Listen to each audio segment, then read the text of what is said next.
Picture this, you retire, the milestone you spent decades working towards, and 12 months later, the market drops 30%. The money you were counting on for the mortgage, the groceries, the trips you promised the grandkids, a big slice of it just evaporated on paper. So here's the question that actually matters. Do you sell your stocks while they're down to pay your bills, or have you set things up so you never have to? Building a portfolio so you're never forced to sell at the worst possible moment is what this video is about. And the decision that gets you there usually isn't which funds you picked, which stocks you picked. It's how you think about one piece of your portfolio, your bonds.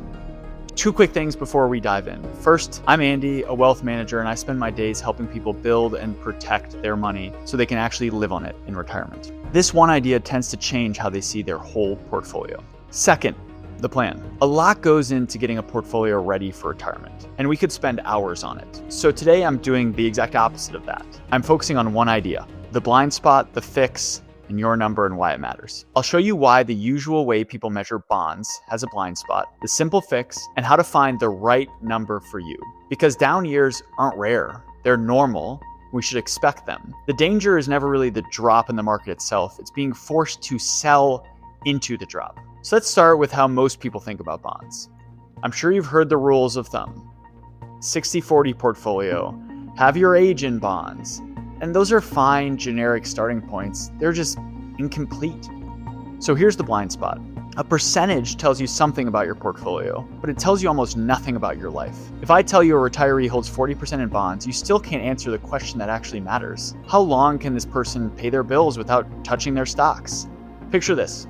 Two retirees, both in a 60-40 portfolio. One spends modestly against a large portfolio. The other is stretching a smaller portfolio to cover the same kind of life. Same portfolio allocation percentage, completely different level of safety. A percentage anchors you to the portfolio, but what you really care about in retirement is time. So here's the shift I want to make. Stop asking what percent of my portfolio should be in bonds. Start asking a better question. How many years of spending do I want sitting safely in bonds? And I want to be precise about that spending number because this part trips people up. It's not your total spending, it's the gap your portfolio has to fill. So add up what you spend in a given year, then subtract your reliable income, whether that's Social Security, a pension if you have one, and whatever's left is the gap. And that gap is the job your portfolio has to do. So let's put some numbers on it. Say you spend $90,000 a year and Social Security covers $45,000. Your portfolio is on the hook for the other $45,000. That's the unit we should measure in years. Now, think about your bonds as a reservoir of spending money. It's cash you can live on for years without selling a single share of stock. So when stocks are down, you don't touch them. You drink from your reservoir instead, and you give your stocks room to recover. That's the whole idea. Bonds measured in years of spending gives you your margin of safety. They turn a stressful market crash experience from a crisis to an inconvenience that you don't need to realize your losses in. So let me show you why buying that time is so powerful. One of the biggest risks in retirement is called sequence of returns risk. The idea is simple. Two retirees can earn the exact same average return over 25 years and still end up in completely different places. What separates those two individuals is the order those returns showed up in. So a bad stretch in early retirement, while you're also pulling money out to live, does real damage that sometimes you can't undo. You were forced to sell shares at low prices to cover your spending, and those shares aren't there to bounce back when the market recovers. This bond reservoir breaks the chain. In a down market, your spending comes from bonds, so your stocks are never sold low. The real important question is, how long do downturns actually last? And I want to be very clear here, down markets are normal. We should expect them. There have been more than a dozen down markets since 1945. So if you think about it, it's roughly 1 in every 5 years. But the number that matters to a retiree is how long it took the market to climb back to a new high after that downturn. The COVID crash in 2020 dropped the market about 34%, but it recovered in 6 months. The 2022 sell-off fell about 25% and took almost 2 years to recover. 2008 dropped the market 57% and took roughly 5.5 years to get back. The dot-com crash that started in 2000 fell also about 50% with a recovery that took about 7 years. So you don't get to know in advance whether you're facing a 6-month dip or a 5-year grind. A cushion measured in years is what lets you wait it out either way. So a few years of spending in bonds. But how many years? There's no magic number that I can tell you to give you confidence. Everyone's number should be different. There's 4 key factors that move it. The first and the biggest is the size of your portfolio relative to your spending gap. So if your spending gap is a very small slice of your portfolio, you've already got a really large natural cushion. and you can hold fewer years. If it's a large slice, you're leaning hard on the portfolio and you want a bigger margin of safety. The quick tell is your withdrawal rate. Pulling 2% of your portfolio a year is a very different situation than pulling 8%. Second is how much guaranteed income you have. More Social Security and pension income means a smaller gap to fund, and the whole question gets easier. Third is your temperament and your emotions. And you have to be a bit honest here. If watching your stocks fall makes you want to sell, you need a bigger reservoir, so you're never forced to act on that feeling. The cushion is as much for your nerves as it is for your numbers. And fourth is how flexible your spending is. If you can comfortably trim back in a bad year, you can stretch your reservoir further. So in a lot of practice, retirees land somewhere between 5 and 10 years of spending in bonds.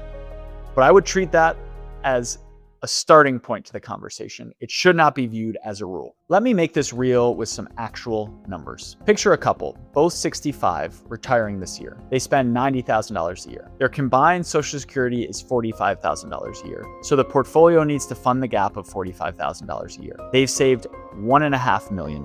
Run the years lens. 5 years of cushion is $225,000 in bonds. On a $1.5 million portfolio, that's 15%. 8 years of cushion is $360,000, or 24% of the portfolio. Here's what's interesting. If this couple had just defaulted to a standard 60-40 portfolio, they'd be holding $600,000 in bonds. That's more than 13 years of spending. That might be far more conservative than they need. And that drag could quietly cost them growth over a long retirement. Now watch what happens when I change one thing.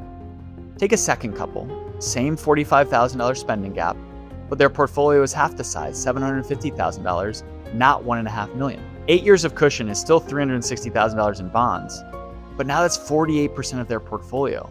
So obviously same dollar amount spending, just a completely different picture. Their withdrawal rate is 6% versus the first couple's 3%. The years lens makes that strain visible right away, and it surfaces a real decision. Adjust the spending, work a little longer, or think carefully on how much risk to carry in the portfolio. One last piece. How do you actually run this year to year? Your bond reservoir isn't something you set once and forget. It's a working buffer. In a good year, you refill it. You trim some of your stock gains and top the reservoir back up to your target. In a bad year, you freeze your stocks. You don't sell a single share. You live off the reservoir and let your stocks recover. Then you refill again. The real power is that it gives you a rule to follow, even when the markets are scary. When the headlines are ugly and your gut is screaming at you to do something, you already know the plan and you already know how to handle it. Don't touch the stocks, just spend from the bonds. So let's bring it together. Stop measuring your bonds as a percentage of your portfolio. Start measuring them in years of the spending your portfolio actually has to cover. That gives you a margin of safety, so a down market becomes an inconvenience instead of a crisis. If you're within a few years of retirement and you're not sure how many years of spending you actually need, that's exactly the kind of work we do at VDB Wealth. We're happy to connect with you to share our perspective and thoughts so that you can feel confident in your retirement. Feel free to book a call, send us a message, or just leave a comment, and we're always here to help. Your situation has details I can't see in a video, so use this as a framework and a starting point for a good conversation and not a prescription of what to do. Thanks for watching, and I'll see you in the next one.